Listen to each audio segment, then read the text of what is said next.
What's up, y'all? Welcome back to Watchworthy. I'm your co-host, Miss Chris D. And it's your boy, Brother Ash. On today's episode, we are talking about a true crime case that I've known about for a very long time. I feel like it's one of those classic true crime cases. It kind of gets people interested in this type of really scandal, this case that the victim kind of gets forgotten. And I'm talking about the JonBenét Ramsey murder case.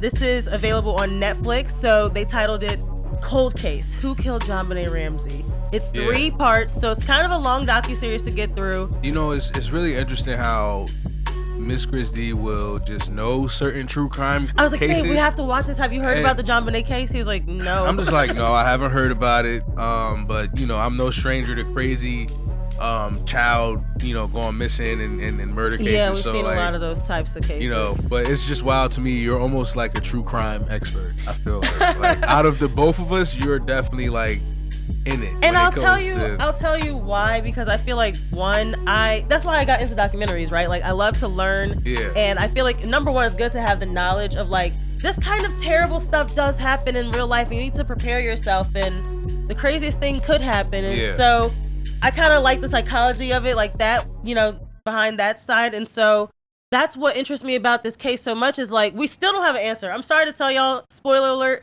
after watching 3 episodes. Red flag. Because this happened like a reasonable amount of time ago. So it's really sad. It's been like 30 years that almost, we haven't been in. Because so many people from that time that were getting like kids that were, you know, coming up missing, whatever, like have found some resolve, and I feel bad for those cases that haven't been solved yet. So that's why I think there is hope now that we are in the 2020s. Science is evolving. You know, there is hope to solve these cold cases. So that's why I feel like this is a case that should have been solved, like you said. And I feel like in these 3 episodes, Netflix did give me some information that I hadn't heard of before. So that's why I don't think I'm an expert, because I actually did learn something new. That's why I would consider this watchworthy. But otherwise, it's kind of the same sad story of how the media let this family down, how the public kind of got involved and being in the court of public opinion. We'll talk about that. And I think the victim, 6-year-old JonBenét Ramsey, really gets lost in it all. So find this on Netflix if you want to watch it for yourself. But we're going to kind of give you a recap. The documentary does include her father. So he's still alive. He's older now, but he still has his memories and he was sharing his side. But we didn't hear from the mother or the brother. So let's just talk about the background a little bit. What did you think about, so as someone who never heard about the Ramsey case, like, what did you think about the family? Like, it was strange to me because it seemed like, you know, like with other cases we watched, the family dynamic seemed weird. With this one, I didn't really see a red flag. Right. It was JonBenét Ramsey, which was hilarious because you kept saying JonBenét. I thought it was a man, but that was the name of the girl, the victim. Her name was JonBenét Ramsey. They she said was 6 she was years old. Proud of like being named after her dad, John. Yeah, but they kind of made it soft with the Benet thing. Like that's all one word. Like it's not John Benet, it's JonBenét. Yeah. So that's some country stuff. Burke Ramsey, her older brother, he was 9 years old at the time. Patsy Ramsey, her mom, and John Ramsey, her dad, that you had just mentioned. So pretty, you know, basic nuclear family. JonBenét was involved with like a lot of pageantry and stuff. Her older brother was he was a boy's boy, like he was rough around the edges a little bit. So he had a play set, you know, bats, balls. I feel like Burke definitely was a guy's guy. We'll touch more on Dirk later, I'm sure. But I feel like you said that they were a regular nuclear family, but I guess the only twist is that like they did have a blended family because John had 2 daughters and a son before his family with Patsy. So they kind of brought that up because they were trying to like paint a certain picture, and so they just brought up like, oh, he had this family before. Like, and another thing about his family before, unfortunately, he lost a daughter before as well. In 1992, his daughter actually got into a car accident. He had a daughter named Beth. So they always felt like JonBenét was their angel, like a gift from God. You know, you know how families say you lose one and then another is born. They love JonBenét. She was a sweet girl, and that was such a tragedy for them to have to go through. And then Patsy got ovarian cancer. So it was just seemed like a hit after hit for this family. This is again new information that I didn't know. Maybe some of you other web sleuths knew all this information about the family, but I didn't know that they had these other tragedies before losing JonBenét. So this is the early 90s. Like, apparently though, they were like pretty well off. They had a big like 65,000 red flag. 6,500 square foot house. This was the first red flag to me. I didn't know the house was this big. 6,500 square feet. Yeah. It was basically like 4 levels essentially. Yeah. You know how people be like, oh, we have the basement and the attic, but then we turned the attic into a master bedroom. So now we have like, so it was like 4 levels. And JonBenét, your 6-year-old daughter's room is like the floor below you on the other side of the house. Yeah, that was a red flag to me. I mean, to me personally, I would have my kids like probably, you know, not so isolated. For sure. From me. Or if a kid is that far as like the oldest kid, teenager, you know what I'm saying? Cause it was and I didn't like the setup of the house. Like they kind of took you on I like how they did this in the documentary. They showed you like how the house was structured and how many a lot of twists and turns. So like if you weren't familiar with that house, you could or if you were a kid, you could easily get lost in that house. So that was a red flag to me because I'm like, what the fuck? That was definitely a red flag. Yeah. And that was my first time kind of learning about that. And also, we have to let you know this is happening in Colorado. So the family, I guess, had originated in Atlanta but moved to Colorado. And so this is all taking place, the murder we're talking about, on December 26, 1996. So it's about 5 a.m. The mom, they were supposed to go travel. It was the day after Christmas. They were supposed to go travel. I think they were going back to Atlanta, they said. And the mom was like, okay, let me get up. Like, everybody get up, start making breakfast, whatever. Some people don't just go straight to wake up their kids. Some people go straight to the bathroom, straight to the kitchen or whatever. Yeah.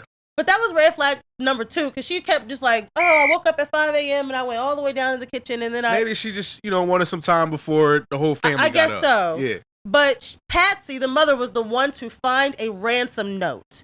Red flag because it's 1996. Are people still writing ransom notes? Are people still... Hell yeah. People write ransom notes now. I feel like they was really writing them back then. It wasn't like you could email somebody. Well, you probably could, but like email it was less likely that you was going to email somebody. Yeah, I have your daughter. Like phone call. I don't know. Yeah, like because that's my number one question. How did this ransom note get in the house? Did somebody sneak in your house and leave you a note perfectly laid on your staircase? That's what it led to. That's what I assumed. Because like, how the fuck else would it Or get there? Did it come from the inside? Yeah, Did somebody in the family write that? Yeah, To be honest. Because that's what they started to notice. Like, police started to step in. So Patsy's the one who called 911. She was like, oh my God, my daughter's been taken from the ransom note. You didn't go straight to her room and look for yourself? Like, and it was for a weird amount of money too. The ransom note was like, Mr. Ramsey, not Patsy, Mr. Ramsey, we have your daughter. We are from a foreign nation. It was a very weird monologue, like manifesto.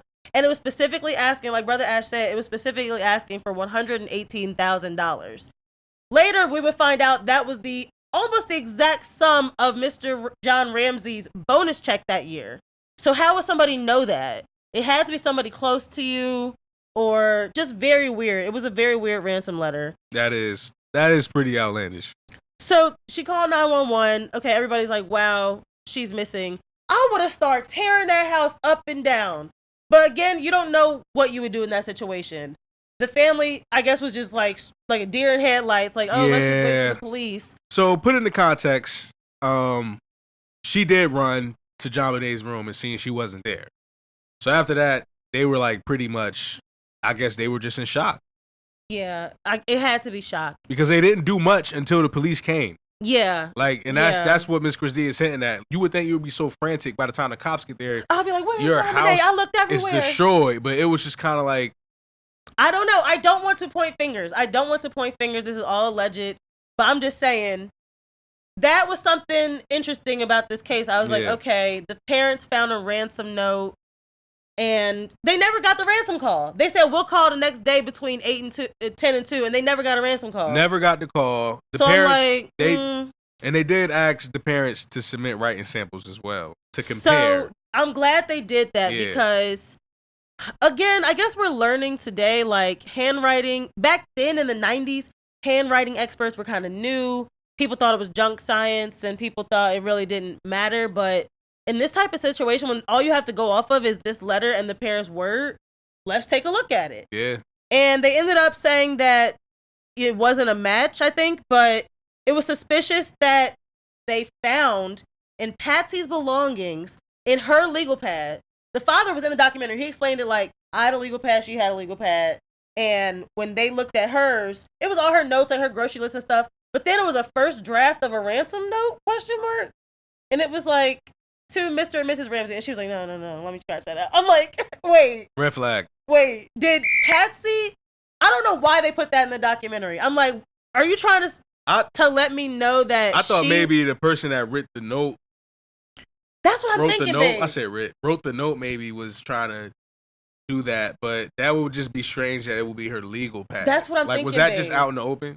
Are you telling me that somebody came into their house and got so comfortable that they sat down and wrote on her legal pad? The house is so big. Why wouldn't you come prepared with a ransom note or something? Like, if you're gonna break into a house, you're like, I think I'm gonna just sit down, write a ransom note. It's levels to this, and I will divulge my theory like towards the end of what actually happened. But like, I think that it was just all of this was strange. But what was really strange was that the police department apparently didn't have a lot of experience with kidnapping, which is, I'm like, that sounds like an excuse. Red flag. Because you're the fucking cops. Like, that's a red flag. Somebody has to have experience. It's Colorado. Colorado isn't perfect. People have been fucking kidnapped in Colorado, I'm sure. But babe, there are certain little small towns outside of a big city that we only have a sheriff's department. Niggas not trying to hear that people. though. If my child has been kidnapped, I don't want to hear about how the police department don't got experience with kidnapping. You're right. So that's why this police department took the other route and decided to pretend like we have it under control. And they did not, y'all. So they let everybody walk all over the crime scene. Red flag. I hate when people be messing with crime scenes. But then if you don't mess with a crime scene, then you look guilty. So I don't know what the answer is. Yeah, but letting people in and out the house.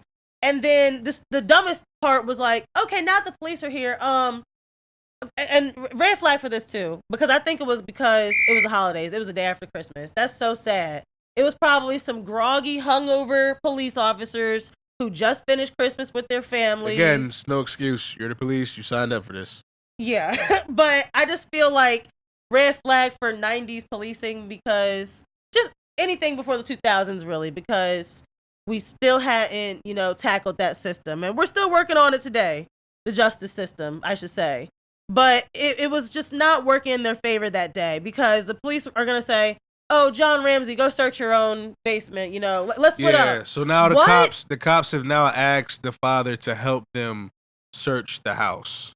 It's getting messier. Like, I was just cringing as I was watching this, because I'm like, so this is a great way to botch a fucking crime scene. Yeah, incriminate him. Yeah, that's exactly what happened. So he noticed that the windows in the kids' basement playroom was broken and it was open. And I had a question about that, babe. Yeah.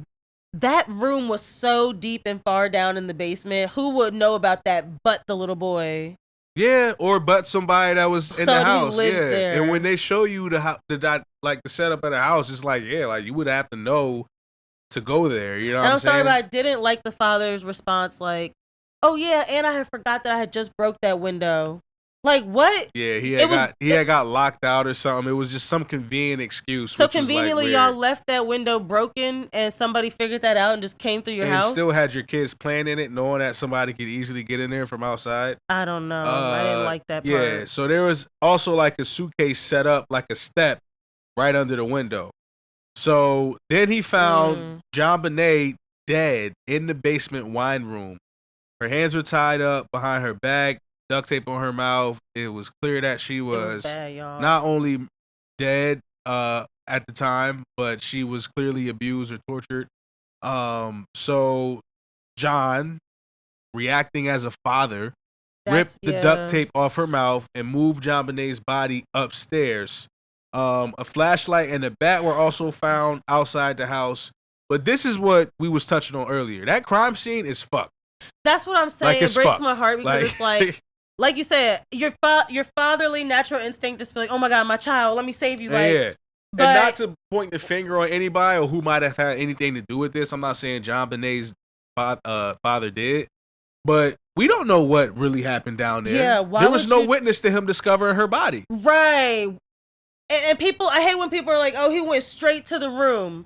We told him to search the house and he went straight to the basement and he found that. Was the wine room and the kids' playroom two different rooms? Yes. Yeah. So it was like again, I'm telling you, this house was so big and crazy. They were able to separate the basement into multiple rooms. You had the kids' playroom on this side, a furnace on this side, and then the wine. He said it was a wine/coal room. That was intriguing to me. That. So who else would? How would you know that was there besides you know, unless you lived there? That's why I have to tell you, before watching this, I always did think it was the parents. I thought that was the story everybody just went with, and all this evidence was coming out. I wasn't quite sold, just because, like, reading, you know, how the parents reacted and responded, I could see how a lot of stuff was weird, but I could also really see this just being an easy way to, you know, put this on the parents, because it's just the way she died. I was just like, there is no way. Yes. There was no signs of abuse prior to this, and her parents just flipped one day and became these monsters. Like, that was crazy to me. Yes. After learning in this documentary a little bit more about the evidence, we'll touch on that later, I definitely realized there's more to the story. But the media just ran with, you know, first of all, JonBenét, we didn't even touch on the most important. Well, it's not the most important to the case, but it was the most important at the time. The media decided to run with every headline being about how JonBenét was a child beauty pageant queen. Yeah. They used her picture. Flag. Yeah. Red flag. Red flag. Red flag. If we are talking about a murdered 6-year-old girl, why don't we use a picture of her playing with her brother or running outside?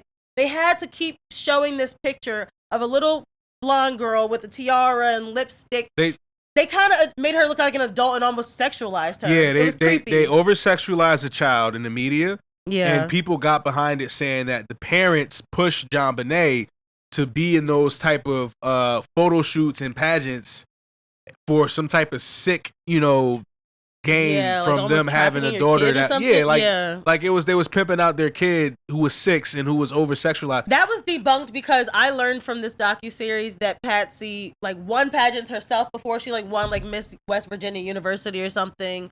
So Go Mountaineers. Yeah. And at this time, we told you guys that she had developed cancer. First, John's eldest daughter, Beth, passed away. Then their family was hit with Patsy getting cancer. So maybe she found joy in putting her daughter in pageants. Like, I'm not going to knock her for doing that. I literally seen a clip of a woman on a talk show saying, yeah, she's masturbating with that saxophone at the because she was like playing a saxophone solo. Not really, but just like playfully. And I was looking at the video and she just wasn't doing that. She had the saxophone like this. And if you ever played the saxophone, it's big. So you can't just hold it like a flute. So she had it like the posture, like she had it basically, you know. I don't mean to laugh. In between her legs. So I'm like, yo, y'all are reaching. Y'all are doing way too much. I don't mean to laugh, but I'm just thinking like, why in the 90s did we allow these freaking talk shows to air and give their 2 cents on everything with Ricky Lake, and this was the time of Oprah was really big, and everybody just ran with those kinds of videos, like Brother Ash said, of her dancing in pageants. They're like, oh, she's inappropriately dressed. She was literally just dancing. I'm sorry, but it's funny when a 6-year-old dresses in a tuxedo bra and tap dances. It's kind of funny.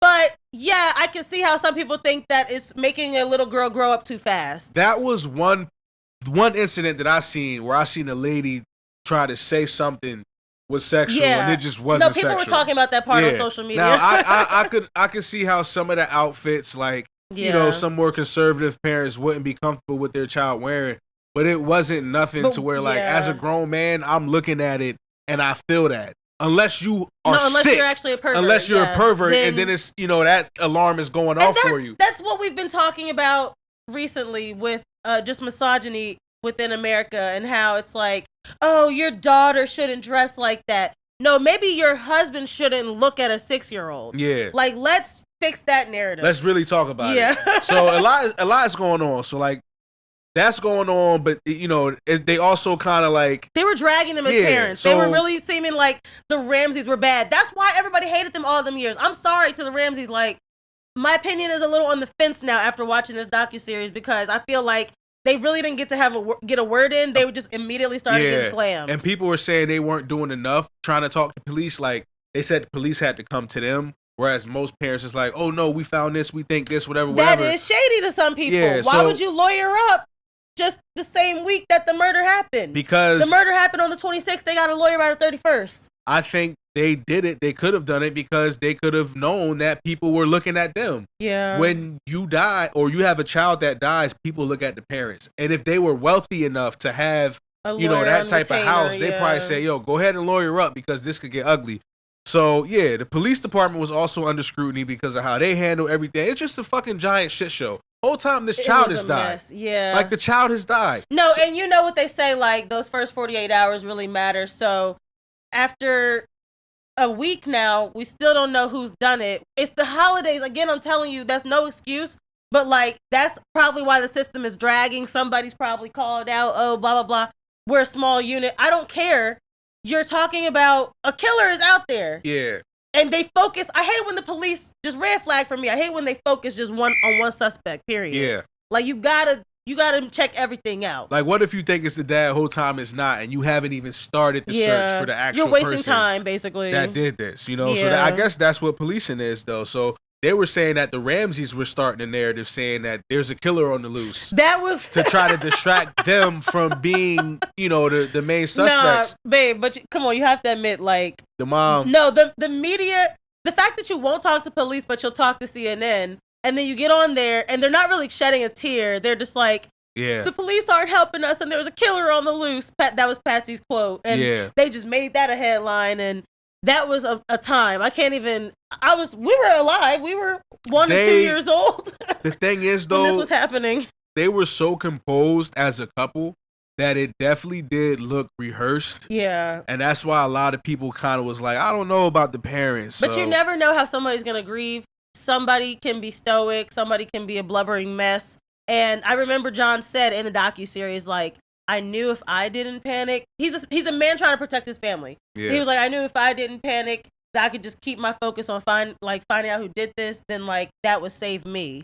And they also said they shielded Burke. You're 9 years old, and this happens to your 6-year-old sister. Yeah, you don't even understand what happened to her. Yeah. They said they wouldn't allow him to watch any TV. They tried to keep it away from him. I'm glad they did because, like, back then you could shield a kid. Today, maybe not so much with social media, but back then, I don't know how I would explain that if they weren't involved. Again, I'm on the fence because all this time I thought the family had to be involved. Yeah. I told you my reasons why. A couple signs about how the window was left broken and how the ransom note came from the inside, and I don't know, just weird behavior. And also those media interviews. I feel like you kind of lose in these kind of situations. Yeah. You have a family member who's missing or murdered, but then you also have to put on a face for the media. And I don't know what I would do in that situation. I really don't. So they handled it the best that they could. And I don't know, babe. What did you think about how they started to build the narrative and point the finger? Because now I'm telling you, this is the only suspect at this point. They kind of got out of control. The media started really, like, it was leaks and people saying, like, there was history of sexual abuse with JonBenét Ramsey. They just stretched it. They milked it. Red flag. There was no, like... They milked it. Just because your child is in pageants doesn't mean that you're pimping her out. Yeah. Or... Like, come on. There wasn't concrete evidence. It was all just hearsay and people just buying into a narrative. And JonBenét's pediatrician even spoke out and said that she was never sexually abused before. In all the years I've seen her, never seen that. Yeah, because there's signs of sexual abuse in children. And he just noted that he never seen a sign or noticed any behavior from her or the parents that, was a hint towards that happening. So I thought that was interesting. Right, that definitely told me, like, I don't even think the parents were involved because what's the motive? That's what I didn't understand. Like, the motive would have to be a sick, something wrong with the parents, and nobody could find anything like that. So that's why I thought it was strange. But like you said earlier, the police got some fault to deal with this. Because they letting the fucking stories run. Because this is making their jobs easier. Yeah, I really don't like that. Because the court of public opinion is a real thing. I really don't like how in the docuseries they were like, hey, as journalists, like, we stand by what we said back then because we were just reporting on what the police said. You didn't follow up? You didn't fact check? I mean, I guess it was the 90s, so that's when you should trust the police and take their word for it. Especially when something like this has never happened in town. You're just going to take their word for it. But nobody decided to push back.